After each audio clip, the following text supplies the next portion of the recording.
ഏറെക്കാലമായിട്ട് മലയാളത്തിൽ തലയെടുപ്പോടുകൂടി നിന്നൊരു ദൃശ്യമാധ്യമം അത് ബാർക്ക് റേറ്റിൽ 3-ാം സ്ഥാനത്തേക്ക് താഴ്ന്നിരിക്കുന്നു എന്ന വാർത്ത കഴിഞ്ഞ ദിവസങ്ങളിലെല്ലാം തന്നെ വലിയ രീതിയിൽ പ്രചരിക്കുന്നുണ്ട്. ഏഷ്യാനെറ്റ് ന്യൂസാണ്. ഏഷ്യാനെറ്റ് ന്യൂസ് ഇതിനു മുമ്പും ഒരാഴ്ച മുമ്പ് ഒരു വാർത്ത വന്നിട്ടുണ്ടായിരുന്നു ഈ ബാർക്ക് റേറ്റിനെ സംബന്ധമായിട്ട്. അത് ഏഷ്യാനെറ്റ് 2-ാം സ്ഥാനത്തിലേക്ക് പോയി, 24 1-ാം സ്ഥാനത്തിലേക്ക് വന്നു എന്നുള്ളതാണ്. എന്നാൽ വീണ്ടും ഏഷ്യാനെറ്റ് സ്ഥാനത്തേക്ക് 2-ലല്ല 3-ലേക്ക് കൂപ്പുകുത്തിയിരിക്കുന്നു എന്നുള്ളത് പറയുന്ന കാര്യമാണ് വരുന്നത്. എങ്ങനെ തോന്നുന്നു? കാരണം എനിക്ക് തോന്നുന്നതെന്ന് വെച്ച് കഴിഞ്ഞാൽ ഞാൻ ഇതിനെ പറ്റിയിട്ട് സോഷ്യൽ മീഡിയയിൽ വലിയ രീതിയിലുള്ള നിരീക്ഷണങ്ങളൊക്കെ പലവരും നടത്തുന്നുണ്ട്, സാധാരണപ്പെട്ട ജനങ്ങൾ നടത്തുന്നുണ്ട്. അതിൽ കുറേ പേരുടെ ഒരു നിരീക്ഷണം എന്താണെന്ന് വെച്ച് കഴിഞ്ഞാൽ 24-ൻ്റെയും റിപ്പോർട്ടറിൻ്റെയും ഒരു അവതരണ ശൈലി.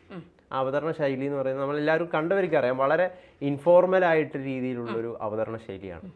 ഏഷ്യാനെറ്റിൻ്റെ എന്ന് പറയുന്നത് ഭയങ്കരമായ ഒരു ചിട്ടയും ഒരു അച്ചടക്കവും ഒക്കെ നമുക്ക് ഫീൽ ചെയ്യുന്ന രീതിയിലുള്ളൊരു അതെ അതെ ഈ നേരെ ഇരിക്കുക, ചിരിക്കില്ല, അങ്ങനെയൊക്കെയുള്ള രീതിയിലുള്ള ഈ വിനു വി ജോണിനെതിരെയൊക്കെ പലരും പരാതി പറയുന്നതാണ്, അദ്ദേഹം അങ്ങനെയുള്ള ഒരു അവതാരണമാണെന്നൊക്കെ. അതെന്തോ ആയിക്കോട്ടെ. അപ്പം ഈ ഒരു സാധനങ്ങളൊക്കെ, ഈ ഒരു പ്രസന്റേഷനിലുള്ള കാര്യങ്ങളൊക്കെ ഈ ആളുകൾക്ക് കൂടുതൽ സ്വീകാര്യമാവുന്നതിൽ പ്രധാനപ്പെട്ട ഘടകമായിട്ടുണ്ട്. അത് ഏഷ്യാനെറ്റിൻ്റെ ഒരു ഈ താഴ്ചയിലേക്ക് നയിച്ച ഒരു പ്രധാനപ്പെട്ട കാരണമാണെന്ന് വിലയിരുത്തുന്നുണ്ട്. കാരണം നമ്മളെ ആളുകൾക്ക് പ്രധാനമായിട്ട് വേണ്ടത് എന്ന് പറയുന്നത് മസാലയാണ്. മസാല വളരെ വലിയ രുചിയാണ്. അതിനെന്തൊക്കെ രോഗങ്ങളുടെ സിംറ്റംസ് ഉണ്ടെങ്കിലും മസാലകൾക്ക് നല്ല രുചിയാണ്. അപ്പോൾ എന്ത് തോന്നുന്നു ഏഷ്യാനെറ്റിൻ്റെ ഈ ഒരു കൂപ്പുകുത്തൽ? ഗൗതം, എനിക്ക് ഏഷ്യാനെറ്റിന്റെ കൂപ്പുകുത്തൽ, നേരോടെ നിരന്തര നിർഭയം, അതൊക്കെ പോയി എന്നുള്ളത് നമുക്ക് കാരണം നമുക്ക് കാലം മാറുന്നതിനനുസരിച്ച് നമ്മൾ മാറ്റങ്ങൾ കൊണ്ടുവരണം. ആ മാറ്റങ്ങൾ ഏറ്റെടുക്കാൻ ജനങ്ങൾ തയ്യാറാണ് എന്നുള്ളതിൻ്റെതാണ് ശ്രീകണ്ഠൻ നായർ 24-ൽ പല മാറ്റങ്ങളും കൊണ്ടുവന്നപ്പോൾ ജനങ്ങൾ അത് ഇരു കയ്യും നീട്ടി സ്വീകരിച്ചു എന്നുള്ളത്.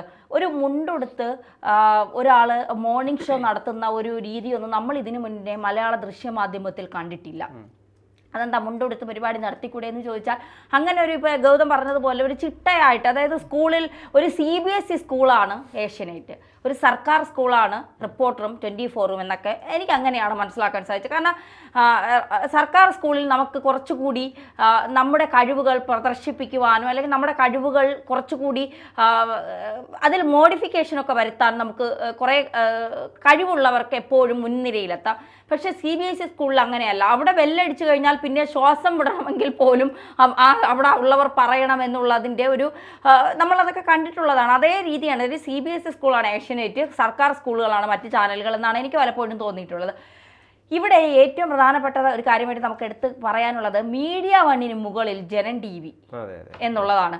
ആ ബാർക്ക് റേറ്റിൽ മീഡിയ 1 ആണ് ഏറ്റവും താഴെ എന്ന് എനിക്ക് തോന്നുന്നു. ന്യൂസ് 18 കൈരളിയൊക്കെ ഏറ്റവും താഴെ അല്ല, ഏറ്റവും താഴെ ന്യൂസ് 24 മലയാളമായിരിക്കും. 24x7 ന്യൂസ് മലയാളം അല്ലേ?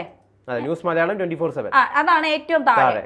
അതിന് ഒന്നുമില്ല, ബാർക്ക് റേറ്റിംഗ് ഒന്നുമില്ലല്ലോ. ജനം ടിവിയുടെ മുകളിലാണ് ന്യൂസ് 18. അപ്പോൾ അതിൻ്റെ താഴെയാണ്, ജനം ടിവിക്കും താഴെയാണ് മീഡിയ 1 എന്ന് പറയുമ്പോൾ അടുപ്പുകൂട്ടിയ ചർച്ചകളുടെ ഒക്കെ കാലം കഴിഞ്ഞിരിക്കുന്നു. അടുപ്പുകൂട്ടി ചർച്ചകൾക്കൊന്നും കുറച്ച് കാലം മുമ്പ് വരെ നല്ല വ്യൂഷിപ്പ് ആയിരുന്നു. ഇപ്പൊ ആരും കാണാനില്ലേ? അതിലും കൂടുതൽ ആളുകൾ ജനം ടി വി കാണുന്നുണ്ട്. കൈരളി അതിലും കൂടുതൽ, ഒരു പാർട്ടി ചാനൽ കൂടിയാണ് കൈരളി, അതിലും കൂടുതൽ ആളുകൾ കൈരളി കാണുന്നുണ്ട് എന്ന് പറയുമ്പോൾ ഈ മീഡിയ 1 ഒക്കെ പൂട്ടിപ്പോവേണ്ടതിൻ്റെ അവരവരുടെ രാഷ്ട്രീയമാണ് മുന്നോട്ട് വയ്ക്കുന്നതെങ്കിൽ പോലും അവർക്ക് അവരുടെ പ്രധാന വിഷയം അന്നം മോദിയാണ്. മോദി എന്ത് ചെയ്യുന്നു എന്ന് മാത്രം ഇങ്ങനെ ബൈനാക്കുലർ വെച്ച് നോക്കിക്കൊണ്ടിരിക്കുന്നവരാണ് മീഡിയ 1-ലുള്ളവർ. മോദി എന്ത് ചെയ്താലും അതിനെ എതിർക്കുക, ഉത്തർപ്രദേശിൽ എന്ത് സംഭവം ഉണ്ടാകുന്നു, ഗുജറാത്തിൽ എന്തുണ്ടാകുന്നു, ഇത് മാത്രമാണ് മീഡിയ 1-ന്റെ വിഷയം. അവർക്ക് മറ്റു കാര്യങ്ങൾ, റേറ്റിംഗിൻ്റെ കാര്യത്തിലോ മറ്റ് ഒരു സംഭവത്തിലും അവരെ ബാധിക്കുന്ന കാര്യങ്ങളല്ല. അവരുടെ കാര്യങ്ങൾ അത്രയും മോദി എപ്പോൾ രാജിവെക്കും, BJP സർക്കാർ എപ്പോൾ താഴെ വീഴും, ഇത് മാത്രമാണ് മീഡിയ 1-ന്റെ ഒരു രീതി. എനിക്ക് തോന്നുന്നു കൈരളിയൊക്കെ അതിലും കുറച്ചുകൂടി പാർട്ടിയെ ഉയർത്തുന്നതിനോടൊപ്പം തന്നെ കുറച്ചുകൂടി സാമൂഹ്യമായ വിഷയങ്ങളിൽ ഇടപെട്ടുകൊണ്ട് കുറച്ചുകൂടി വാർത്തകൾ ജനങ്ങളുടെ മുന്നിൽ എത്തിക്കുന്നത് കൊണ്ടായിരിക്കാം കുറച്ചുകൂടി സ്വീകാര്യത കൈരളിക്ക് കിട്ടുന്നതും ജനം ടിവിക്ക് കിട്ടുന്നത്. ജനം ടിവിയും ഏത് ചാനലാണെന്ന് നമുക്കറിയാം, BJPയെ സപ്പോർട്ട് ചെയ്ത് സംസാരിക്കുന്ന ഒരു ചാനലാണ് ജനം ടി വി. പക്ഷേ കൈരളിയും ജനം ടിവിക്കും ഒക്കെ താഴെ മീഡിയ 1 പോകും പോകുമ്പോൾ മീഡിയ വൺ സ്വയം പരിശോധിക്കേണ്ട സമയം അതിക്രമിച്ചിരിക്കുന്നു എന്നുള്ളതാണ്. തങ്ങൾ ചെയ്യുന്ന കാര്യങ്ങൾ ജനങ്ങൾ ഇത്രത്തോളം വെറുപ്പോടെയാണ് കാണുന്നത്. തങ്ങൾ ചെയ്യുന്ന കാര്യങ്ങൾക്ക് ജനങ്ങൾക്ക് ഒരു താല്പര്യമില്ല, പറയുന്നതിനോട് പോലും ജനങ്ങൾക്ക് താല്പര്യമില്ല. അതുകൊണ്ടാണ് ഇത്രയും താഴേക്ക് പോയത് എന്നുള്ളതാണ്. ഇവിടെ നമ്മൾ ആരും ചർച്ച ചെയ്യാത്ത രണ്ട് ചാനലാണ് മനോരമയും മാതൃഭൂമിയും. മനോരമയിലൊക്കെ ജോലി കിട്ടുക എന്ന് പറയുന്നത് പലരും പറയുന്നത് കേന്ദ്ര സർക്കാർ ജോലി പോലെയാണ്, കാരണം ഒരു സ്ഥിര വരുമാനം എന്നൊക്കെയാണ് പറയുന്നത്. പക്ഷേ മനോരമയൊക്കെ എങ്ങോട്ട് ഷാനിയുടെയൊക്കെ ഒരു പലരും സോഷ്യൽ മീഡിയയിൽ എഴുതിയ തിളപ്പൊക്കെ തീർന്നു എന്നുള്ളതാണ്. കാരണം ഷാനിയുടെ ചർച്ചയ്ക്ക് പോലും ഇപ്പോൾ പഴയതുപോലെ ആളുകൾ വരും. അതിലും കൂടുതൽ ആളുകൾ സുജയ പാർവതിയുടെ ചർച്ചയ്ക്കുണ്ട് എന്നുള്ളതാണ്. സുജയ പാർവതി പറയുന്ന കാര്യങ്ങൾ കേൾക്കാൻ, അരുൺകുമാർ പറയുന്ന കാര്യങ്ങൾ കേൾക്കാൻ, ഇപ്പോൾ ഉണ്ണി സാർ പറയുന്ന കാര്യങ്ങൾ കേൾക്കാനും ഒക്കെ അത്തരം ആളുകൾ ഉണ്ട് എന്നുള്ളതാണ്. ഇപ്പൊ എസ് കെയുടെ മോർണിംഗ് ഷോ ഒക്കെ കാണാൻ നിരവധി പേരാണ് 24-ൽ കാത്തിരിക്കുന്നത്. ഈ റിപ്പോർട്ടർ ഇപ്പൊ സ്വീകരിച്ചിരിക്കുന്ന ഒരു ലൈൻ എന്ന് പറയുന്നത് നേരത്തെ 24-ന്റെ അതേ 24-നെ കോമ്പറ്റീറ്റർ ആക്കിക്കൊണ്ടാണ് റിപ്പോർട്ടർ വന്നിരിക്കുന്നത്. അവരുടെ ശൈലി മുഴുവൻ എന്ന് പറയുന്നത് 24-ന്ന് കടമെടുത്ത ശൈലിയാണ്. അതെ അതെ. പക്ഷേ വേറൊരു കാര്യമുണ്ട്, ടെക്നോളജി, സാങ്കേതിക വിദ്യ, അത് കൃത്യമായി പുതിയ സാങ്കേതിക വിദ്യ പരീക്ഷിക്കാനും അത് ജനങ്ങളിലേക്ക് എത്തിക്കാനും 24 റിപ്പോർട്ടർ കാണിക്കുന്ന ഒരു താല്പര്യം അത് പറയാതിരിക്കാൻ കഴിയില്ല. ഒരു സാഹചര്യം വരുമ്പോൾ അവിടെ എത്ര റേറ്റിംഗിന്റെ കാര്യം പറഞ്ഞാലും അർജുൻ്റെ കാര്യം ഏറ്റവും കൂടുതൽ ഈ അവസരങ്ങളിൽ ചർച്ച ചെയ്തത് റിപ്പോർട്ടറിലൂടെയാണ്.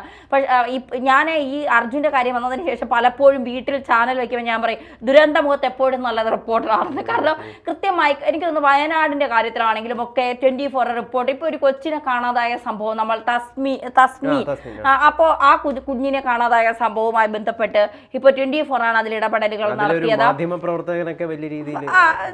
ഇടപെടലുകൾ നടത്തിയതെന്നൊക്കെ നമ്മൾ പറയുകയുണ്ട്. അപ്പോൾ അത്തരം കാര്യങ്ങൾ ഇപ്പോൾ പണ്ടത്തെ ഈ അടുക്കും ചിട്ടയും പണ്ട് ഈ കൈ ഒന്ന് അനങ്ങിയാൽ തന്നെ അത് വലിയ കുറ്റമാണ് ചാനലുകളിൽ. അത്രത്തോളം ഇങ്ങനെ ഈ ഒരു ഫോക്കസ് ഇങ്ങനെ ഇരിക്കാവൂ, കണ്ണുപോലും ഇമജുമ്മാൻ പാടില്ല. ഏഷ്യനെറ്റ് ഇപ്പോഴും പിന്തുടരുന്നത് അതാണ്. ഒരു വിനുവിനെ വെച്ചുകൊണ്ട്, ഒരു PG-യെ വെച്ചുകൊണ്ടോ അല്ലെങ്കിൽ കുറച്ച് എപ്പോഴും കണ്ടുകൊണ്ടിരിക്കുന്ന മുഖങ്ങൾ മാത്രം കാണുമ്പോൾ ആളുകൾക്ക് ബോറടിച്ചു തുടങ്ങും. ഒരു സാങ്കേതിക വിദ്യയും ഇല്ല. പണ്ട് എന്ത് വാർത്ത ഉണ്ടെങ്കിലും ഏഷ്യനെറ്റ് കണ്ടിട്ടില്ലേ വിശ്വസിക്കൂ എന്ന് പറയുന്നവർ ഇപ്പോൾ മാറിയിട്ട് 24 വയ്ക്ക്, ഏഷ്യനെറ്റ് വേണ്ട എന്ന് പറയുന്നവരെ ഞാൻ കണ്ടിട്ടുണ്ട്. കാരണം ഒരുപാട് വർഷം ഏഷ്യനെറ്റ് കണ്ടുകൊണ്ടിരിക്കുന്നവർ ഇപ്പോൾ 24-ലോട്ട് റിപ്പോർട്ടറിലോട്ടും ഒക്കെ മാറിയിട്ടുണ്ട്. കാരണം ഒരു വിശ്വാസ്യതയും കൂടി അവർക്ക് ജനങ്ങളിൽ നിന്ന് എടുക്കാൻ കഴിഞ്ഞു എന്നുള്ളതാണ്. കാരണം ഞങ്ങൾ കൃത്യമായ ആ സമയത്ത് അവിടെ എത്തുന്നു, വാർത്തകൾ കൃത്യമായി കൊടുക്കുന്നു, പറയുന്നതിലൊരു സത്യസന്ധതയുണ്ട്, അത് ജനങ്ങൾ സ്വീകരിച്ചു തുടങ്ങിയിരിക്കുന്നു. ഇവർ രണ്ടുപേരും എനിക്ക് തോന്നുന്നു ഫോളോ ചെയ്തിരിക്കുന്ന സ്ട്രാറ്റജി എന്ന് പറയുന്നത് ഇൻഫോർമേഷൻ മാത്രമല്ല, ഇൻഫോർമേഷന്റെ കൂടെ അല്പം എന്റർടൈൻമെന്റ്. തീർച്ചയായിട്ടും. ഇപ്പൊ നമ്മളൊന്നും റിപ്പോർട്ടർ ചാനലിൽ വാർത്ത വായിച്ചുകൊണ്ടിരിക്കുന്ന സുജയ പാർവതിക്ക് ജന്മദിനാശംസകൾ നേരുന്നു. അതുപോലെ പല ക്യാമറാമാൻമാരെയൊന്നും ഒരു ചാനലുകളും പലപ്പോഴും വലിയ രീതിയിൽ പ്രോത്സാഹിപ്പിക്കുന്നത് നമ്മൾ കണ്ടു. പക്ഷെ റിപ്പോർട്ടർ ചാനൽ അങ്ങനെയല്ല. പലപ്പോഴും ആ ദൃശ്യങ്ങൾ പകർത്തുന്ന ക്യാമറാമാൻ്റെ കഴിവിനെയൊക്കെ അഭിനന്ദിച്ചുകൊണ്ട് അത് അഭിനന്ദനമൊക്കെ കിട്ടുമ്പോൾ വലിയ പ്രോത്സാഹനമാണ്. ഇപ്പം നമുക്കൊക്കെ ഒരു അഭിനന്ദനം, ആ ചെയ്ത വാർത്ത നല്ലതായിരുന്നു എന്ന് പറയുമ്പോൾ നമുക്ക് വീണ്ടും വീണ്ടും വാർത്തകൾ ചെയ്യാനുള്ള ഒരു പ്രചോദനമാണ് ഉണ്ടാകുന്നത്. അപ്പോൾ അഭിനന്ദനങ്ങൾ എപ്പോഴും നമ്മളെ പ്രോത്സാഹിപ്പിച്ചുകൊണ്ടേയിരിക്കും. അപ്പോൾ അത്തരം പ്രോത്സാഹനങ്ങൾ നൽകാനും ഇപ്പോൾ 24 ആണെങ്കിലും ഒക്കെ എങ്ങനെ അവിടെയൊക്കെ ജോലി ചെയ്യുന്നവർ വളരെ ഫ്രീ ആണ്. കാരണം നമ്മുടെ മാധ്യമ സുഹൃത്തുക്കളിൽ പലരും റിപ്പോർട്ടറിലും 24-ലും ഒക്കെ ഉണ്ടായിരുന്നതാണ്. ഞാനും കുറച്ച് നാൾ എനിക്കും റിപ്പോർട്ടറിൻ്റെ ഭാഗമാകാൻ, നികേഷ് സാർ ഉണ്ടായിരുന്ന സമയത്ത് ഭാഗമാകാൻ കഴിഞ്ഞിട്ടുള്ള ഒരാളാണ് ഞാൻ. എനിക്ക് നികേഷ് സാറിൻ്റെ ഒരു ശിക്ഷണം എന്ന് പറയുന്നത് അതൊന്നും നമുക്ക് ഒരു ഇൻസ്റ്റിറ്റ്യൂട്ടിൽ പോയാലും എനിക്ക് തോന്നുന്നില്ല കിട്ടുന്ന ഒരു സംഭവമാണ്. കാരണം അദ്ദേഹം അത്രത്തോളം, അദ്ദേഹത്തെ പോലുള്ള ഒരു മാധ്യമ പ്രവർത്തകൻ്റെ കീഴിൽ ജോലി ചെയ്യാൻ കഴിഞ്ഞു എന്നുള്ളത് എപ്പോഴും അഭിമാനത്തോടെ പറയുന്ന ഒരാളാണ്. എൻ്റെ അദ്ദേഹത്തിൻ്റെ രാഷ്ട്രീയമൊക്കെ രണ്ടാണ്. പക്ഷെ എങ്കിൽ പോലും നികേഷ് കുമാർ എന്ന് പറയുന്ന ഒരു മാധ്യമ പ്രവർത്തകൻ്റെ കീഴിൽ ജോലി ചെയ്യാൻ സാധിച്ചു എന്ന് പറയുന്നത് എന്നെ സംബന്ധിച്ചിടത്തോളം എനിക്കൊരു അവാർഡ് കിട്ടിയതുപോലെ എന്ന് കാത്തു സൂക്ഷിക്കുന്ന ഒരാളാണ് ഞാൻ. അതുപോലെയാണ് ജീവൻ TV-യിൽ ഉണ്ടായിരുന്ന സമയത്തും എനിക്കൊരു അവാർഡൊക്കെ കിട്ടിയിട്ടുണ്ട്. ഏറ്റവും നല്ല റിപ്പോർട്ടർക്കുള്ള അവാർഡൊക്കെ തിരുവനന്തപുരത്ത് വാങ്ങിയ ഒരാളാണ് ഞാൻ.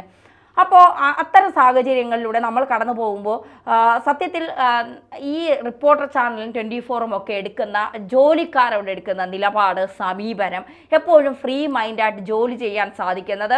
ഇപ്പോൾ 15-16 മണിക്കൂറൊക്കെ ജോലി ഉണ്ടെന്ന് പറയുന്നത് അത് സന്തോഷത്തോടെയാണ് പറയുന്നത്. കുഴപ്പമില്ല, ഞങ്ങളത് ചെയ്യാൻ സന്നദ്ധരാണ് എന്ന് പറയുന്നവരാണ്. പക്ഷേ ഏഷ്യനെറ്റിൽ എപ്പോഴും പിന്തുടരുന്നത് കാലങ്ങളായുള്ള രീതി തന്നെയാണ്. ഇപ്പോഴും ഒരു മാറ്റവും വീഡിയോ ജേർണലിസ്റ്റുകൾ എന്ന് പോലും പറയാൻ ഏഷ്യാനെറ്റ് ഇപ്പോഴും മുതിർന്നിട്ടില്ല എന്ന് പറയില്ല അവർ.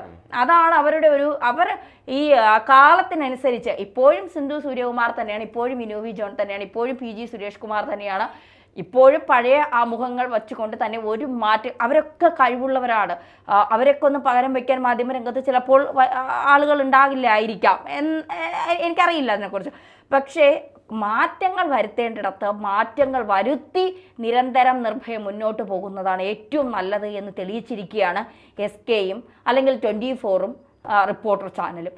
എനിക്ക് തോന്നുന്നു ഇനി അടുത്ത ബാർക്ലേറ്റ് വരുമ്പോൾ റിപ്പോർട്ടർ ചാനൽ ചിലപ്പോൾ മുൻപന്തിയിൽ കയറാനുള്ള സാധ്യതയുണ്ട്. കാരണം വളരെ കുറച്ച് ഇതിൻ്റെയൊക്കെ വ്യത്യാസത്തിൽ മാത്രമാണ് ഇവരൊക്കെ മാറി നിൽക്കുന്നത്. അപ്പോൾ തീർച്ചയായിട്ടും മാറ്റങ്ങൾ കൊണ്ടുവരാൻ ഇവർ ശ്രമിക്കും തോറും ജനങ്ങൾ ഇവരെ സ്വീകരിച്ചുകൊണ്ടിരിക്കുക തന്നെ ചെയ്യും. ഏഷ്യാനെറ്റിന് ഏറ്റവും താഴെ, എനിക്ക് തോന്നുന്നു മീഡിയ വണ്ണിന് താഴെ പോകാതെ നോക്കേണ്ടത് ഇനി അവരുടെ കടമയാണ്. പക്ഷേ ഏഷ്യാനെറ്റ് ഈ ഒരു ബംഗ്ലാദേശിൽ എടുത്ത നിലപാട് എന്താണ്? ഹിന്ദുക്കൾ അവിടെ വലിയ രീതിയിൽ കൂട്ടക്കുരുതി ഹിന്ദുക്കൾക്കെതിരെ നടക്കുമ്പം ഏഷ്യാനെറ്റ് അവർക്കെതിരെ സംസാരിച്ചില്ല.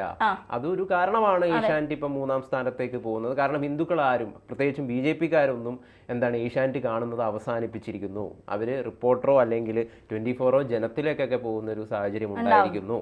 അപ്പം ഇതൊക്കെ ഒരു കാരണം കൂടി ആവാം അല്ലേ? പല വാർത്തകളും കൈകാര്യം ചെയ്യുന്ന രീതികളുണ്ട്. അവർക്ക് അവരുടെ ഓരോ ചാനലിനും, എല്ലാ ചാനലിനും അവരുടേതായ അജണ്ട ഉണ്ട് ഗൗതമേ. നമ്മൾ വിചാരിക്കുന്നത് പോലെയല്ല നിഷ്പക്ഷം എന്നൊക്കെ പറയും, ഒന്നുമില്ല. എല്ലാ ചാനലിനും അവരുടേതായ അജണ്ടയുണ്ട്, രാഷ്ട്രീയ അജണ്ടകളുണ്ട്. അത് നിലനിർത്തിക്കൊണ്ട് തന്നെയാണ് എല്ലാ മാധ്യമ പ്രവർത്തകർക്കും, ഒരുവിധം മാധ്യമ പ്രവർത്തകർക്കെല്ലാം രാഷ്ട്രീയവുമുണ്ട്. അതെല്ലാം നിലനിർത്തിക്കൊണ്ട് തന്നെയാണ് അവർ മുന്നോട്ട് പോകുന്നത്. പിന്നെ മാറ്റങ്ങൾ കൊണ്ടുവരാൻ, ആ മാറ്റം കൊണ്ടുവരുന്ന മാറ്റങ്ങളിൽ മുന്നോട്ട് പോകാനും ശ്രമിക്കുന്നവരാണ്. ആ കൊണ്ടുവരുന്ന മാറ്റങ്ങളെ സ്വീകരിക്കാൻ ശ്രമിക്കുന്നവരാണ് മാധ്യമ പ്രവർത്തകർ.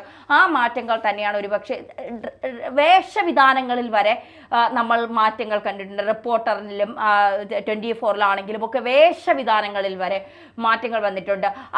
ആ മാറ്റം തന്നെയാണ് ഒരുപക്ഷെ ജനങ്ങൾ സ്വീകരിച്ചത്. ജനങ്ങൾക്ക് കുറച്ചുകൂടി കഴിഞ്ഞു എന്നുള്ളതാണ്. എന്തായാലും ഇനി വരും ദിവസങ്ങളിൽ ഏഷ്യാനെറ്റ് വീണ്ടും കൂപ്പുകുത്താതെ പോകട്ടെ എന്ന് നമുക്ക്. അതെ, നമ്മളെല്ലാവരും വളരെ കാലങ്ങളായിട്ട് കണ്ടുകൊണ്ടിരിക്കുന്ന ഒരു ദൃശ്യമാധ്യമമാണ്. അത് വീണ്ടും ഉയരങ്ങളിലേക്ക് എത്തട്ടെ അല്ലേ?